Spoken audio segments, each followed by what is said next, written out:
Hi, welcome to Dr. Erin Davis, my YouTube channel where we make dentistry relatable, self-care a norm, and mindset a priority. How y'all like that? Y'all like my opening?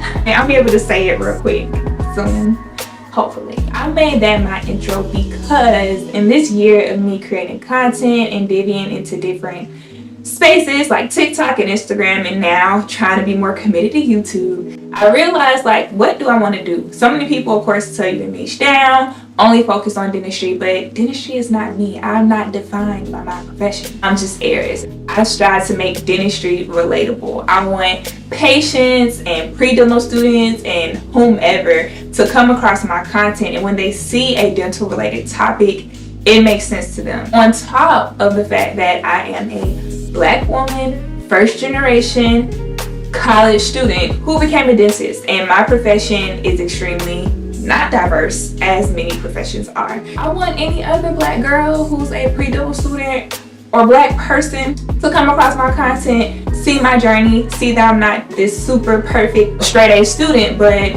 I was a regular student, average at best, but I did get in dental school. Don't get it confused. You know, all that I went through to get to this place made me who I am today. So if they come across my content, see that I'm a dentist and I can do it, I want them to know they can do it too. Okay, now self-care, A-I-E-R, like air. Self-care is important to me because I don't know about you, but I spend most of my days criticizing myself, being hard on myself, mentally, not necessarily physically, because I get my rest. And I feel like as women, and especially as Black women, we don't have a lot of people in our corner encouraging us to go beyond the self-doubt, the lack of confidence, the lack of funds, whatever. So for me, self-care needs to be a norm. And self-care doesn't always mean something super expensive, even on my day, okay? Of course, routine things like getting your nails done, traveling, spa days, Starbucks, all the things that I know and love. I felt like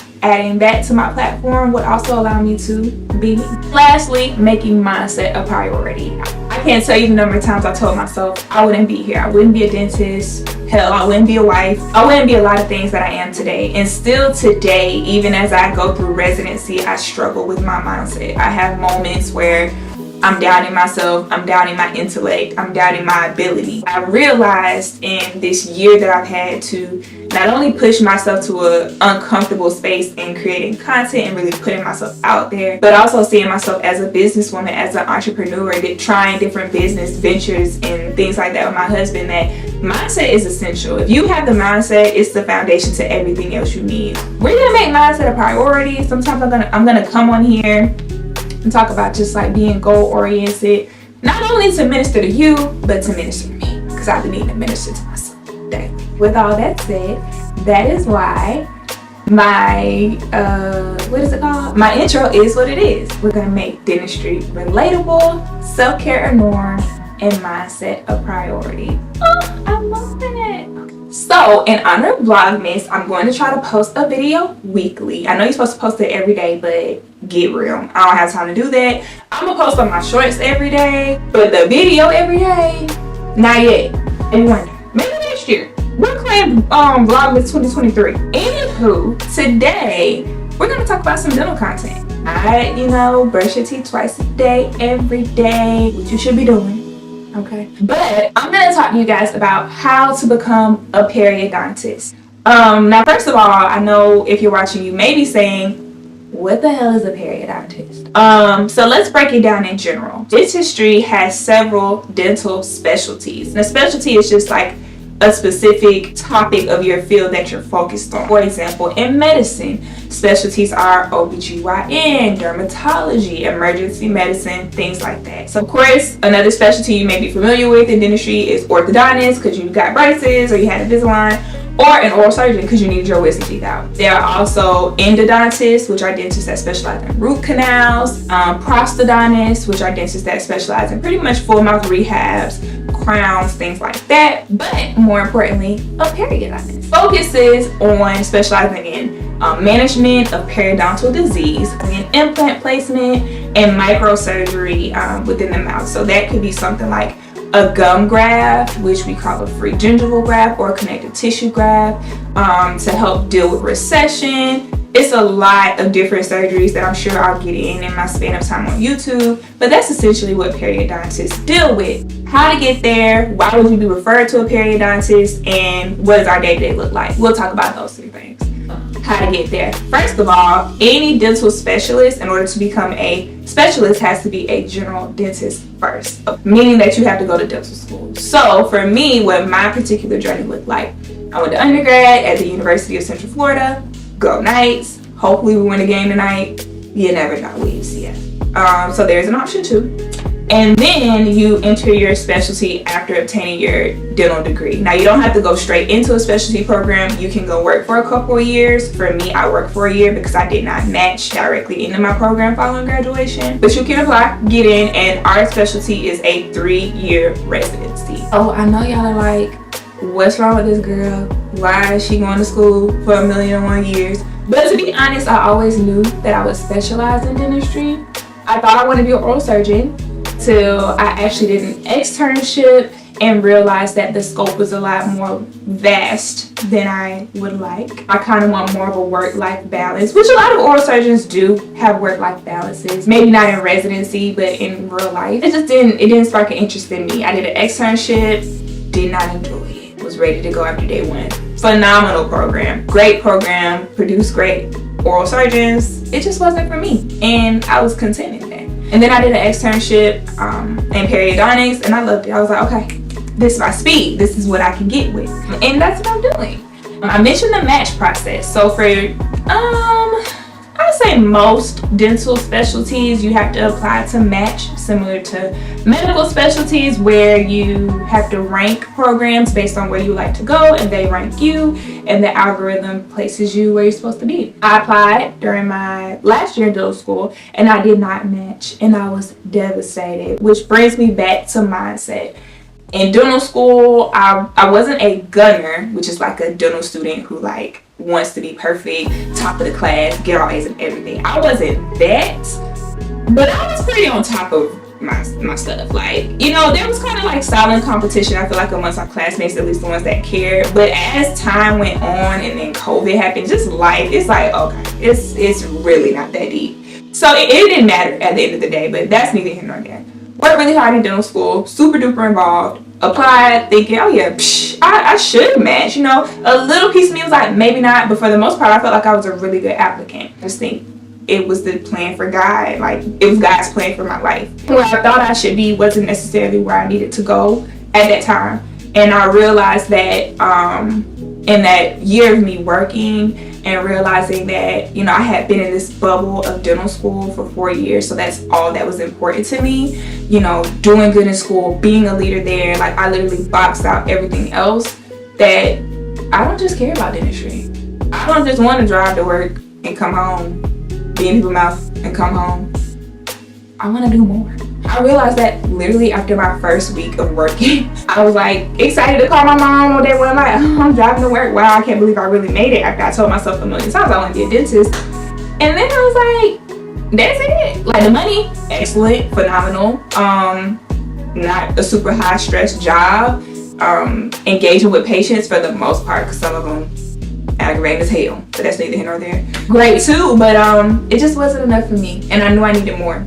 Year of working, and not only my life changing drastically to where I became a wife and a mom, it just changed my outlook. It changed my perspective, and it made me realize, like, dentistry is my profession. I'm passionate about it, but it is not all of me. It is not all that I want to be. I want to be known outside of dentistry. I want to be known within it, and I think I did a good job networking and connecting with people to be known within it, but I also want to be known outside of it and do other things. And I want to encourage people, specifically women like me, people coming from my same background, not having a parent that's a doctor, not, you know, I have excellent parents, and I'm here today because of them. But I just wanted people to see in me that they too can achieve great things, which pushed me into content creating. And I'll get into that another day, because I can't even tell you how to become a content creator, honey. I need somebody to tell me. I can't tell you how to become a periodontist. So let's bring it on back. You go through the match process, you interview, rank your programs, I matched into the Dental College of Georgia, which is my #1 choice, and I was so excited about that. I've been a resident ever since July 1 of 2022. I'll be done in 2025. Yeah, I said 2025. Lord. But it'll be worth it. So we talked matching, we talked the amount of time that it takes to become a periodontist. Let's talk about a few stats, and I will leave some links below if anybody comes across this video and wants to know like where should I look to see like what do I necessarily need to apply. Now as it relates to dental school, I obviously applied a long time ago. However, my biggest suggestion is for you to go to the the ADEA website, and they usually every year post the statistics of the applicants that apply to dental school for all of the dental schools. Literally, it's a whole Excel spreadsheet. You can download it, see the number of students that applied, their GPA, their DAT score, etc. And the gag is, what I love the most about it too, is you can also see like the racial background and demographics of applicants, and there are some schools that had 100 black applicants apply and accepted 0, and to me there's no way you could tell me that not one of those applicants were qualified to go to your dental school, and that's a problem. And I personally would encourage black applicants in particular, if you see that, not to waste your money and let them get money off of you by applying to that program. Unless it's in your area, you've networked, you know, gone to shadow, you've made connections with faculty or deans, etc. Sure, but for the most part, that's ridiculous to me. I'm not saying that you have to accept every single black applicant that comes your way, but let's be at that bar, please. Once you do that, apply to dental school. Yay, you're in dental school. Now, as far as getting into specialty, it is competitive, and I feel like it's getting increasingly competitive. I know the year that I applied and did match was allegedly the most competitive year in periodontology, because it was the largest amount of applicants based on like the smaller amount of seats. So it's super duper competitive, and it was COVID too. A lot of specialty programs do like experience, so they do enjoy, you know, applicants who work for a year or two versus coming straight out of dental school, which is not true for every program. In my program with my cohort, basically half of us had worked and the other half came straight from dental school.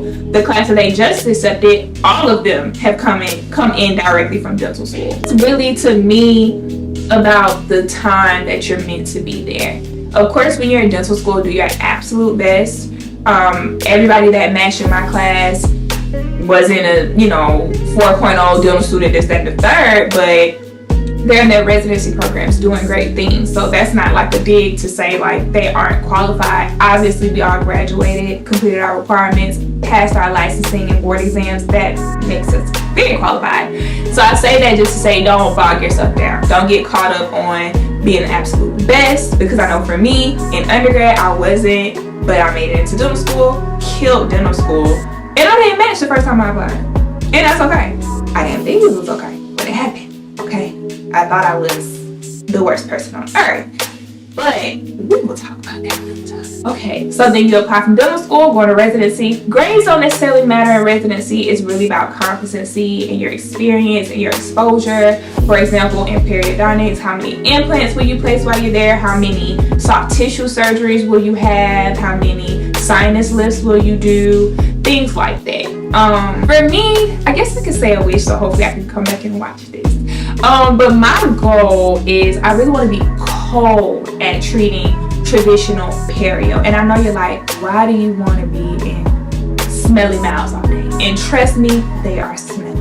I would say maybe every, if I've seen 10 really good perio patients in my first semester, and I didn't start seeing patients till August. It's December now, top of December, and I've seen 10 of them, right?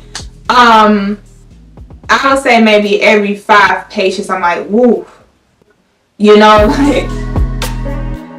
gotta catch my breath for a second. Of course I don't do that, but through my mask, if they could see through it, they would be like, but they know, and some people can't help it, and that's the thing about periodontal disease, is that First of all, like many diseases, it affects African American patients a lot more aggressively and specifically, and that's something that I'm looking into during my time in residency, that I want to be very well versed in. And then also Hispanic patients are at a huge disadvantage for periodontal disease. You know, I have a patient who's Hispanic, great oral hygiene, meaning he brushes twice a day, uses a water pick, flosses, but has periodontal disease that has to be managed. A lot of times it's just a predisposition to the disease. It's just a very complex oral manifestation, and it interests me. I don't know, I may be weird, but it's interesting. So I really want to be cold in treating that. I guess this is a good bridge into like what does the day-to-day look like. So my mentor is a periodontist. I love her down.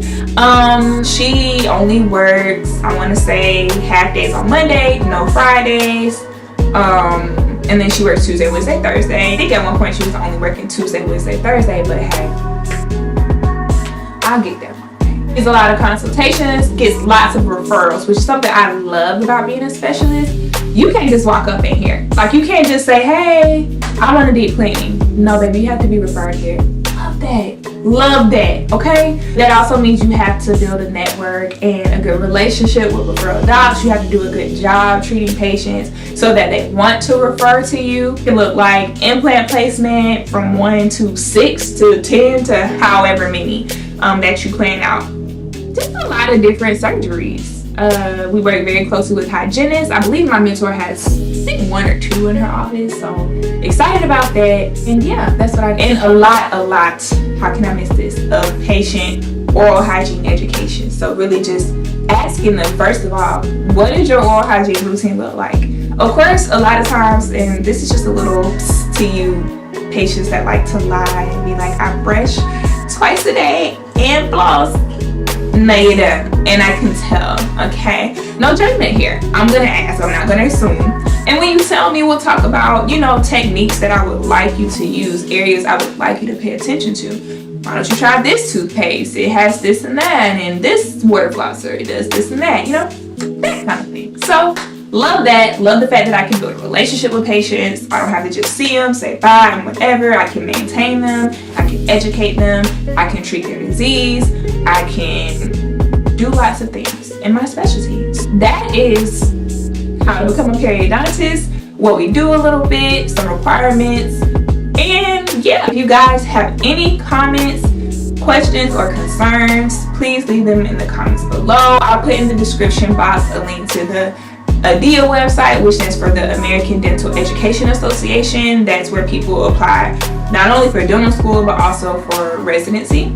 I'll also leave a link to the AAP, which is the American Academy of Periodontology. They have a list of all the periodontics programs, where they are, who the program director is, things like that. I may come back and make another video about applying if anyone's interested and basically what I did to apply. If you guys have any other questions, comments, or concerns, please comment them below. Remember to like and subscribe to my YouTube channel. Follow me across all platforms. It's at Dr. Eric Davis, except Pinterest. I had to spell out doctor because I locked myself out of it. That's not the point. Pinterest, I'll put that on there too. Until next time, friends, happy Vlogmas. I'll see y'all in the next video. Thanks for watching. Bye.